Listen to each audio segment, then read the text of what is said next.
तर राष्ट्रवादीमध्ये उभी फूट पडल्यानंतर शरद पवारांनी पहिला दौरा केला तो छगन भुजबळांच्या येवला मतदारसंघात आणि याच ठिकाणाहून पवारांनी बंडखोर आमदारांच्या विरोधात दंड थोपटले। दरम्यान यालाच प्रत्युत्तर देण्यासाठी आज मंत्री छगन भुजबळ यांनी येवला दौरा करत जोरदार शक्ती प्रदर्शन करून हम भी किसी से कम नहीं हे दाखवून देण्याचा प्रयत्न केलाय।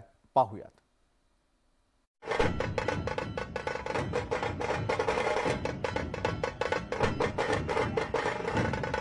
राष्ट्रवादी काँग्रेसमधील बंडानंतर अन्न व नागरी पुरवठा मंत्री छगन भुजबळांनी नाशिकसह येवला आणि आपल्या विधानसभा मतदारसंघात जोरदार शक्ती प्रदर्शन केलं।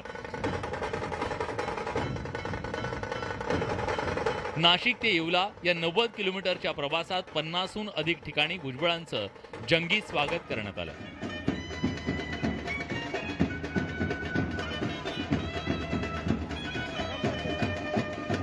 ठिकठिकाणी जेसीबीतून पुष्पवृष्टी करण्यात आली।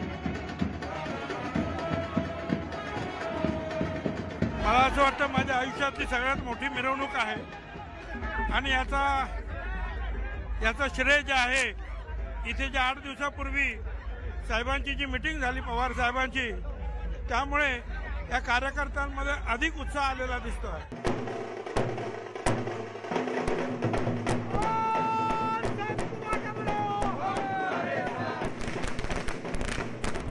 खरं तर भुजबळांच्या या दौऱ्याला वेगळी राजकीय किनार होती। गेल्या आठवड्यात शरद पवारांनी भुजबळांच्या येवला विधानसभा मतदारसंघात जाहीर सभा घेतली। तसंच त्यांनी भुजबळांचं नाव न घेता जोरदार टीका केली।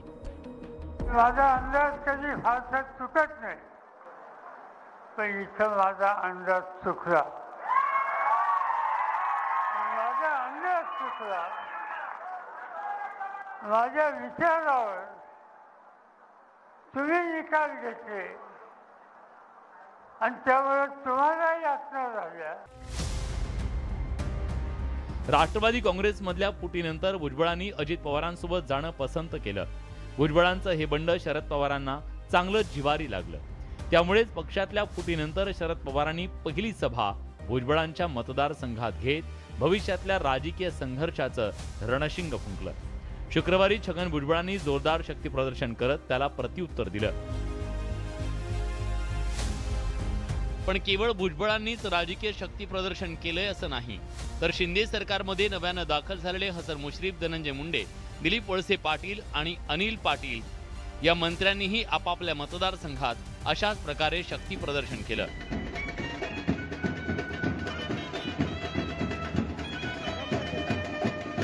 व्हिडिओ जर्नलिस्ट हेमंत बागुलसह लक्ष्मण घाटोळ, न्यूज 18 लोकमत, नाशिक।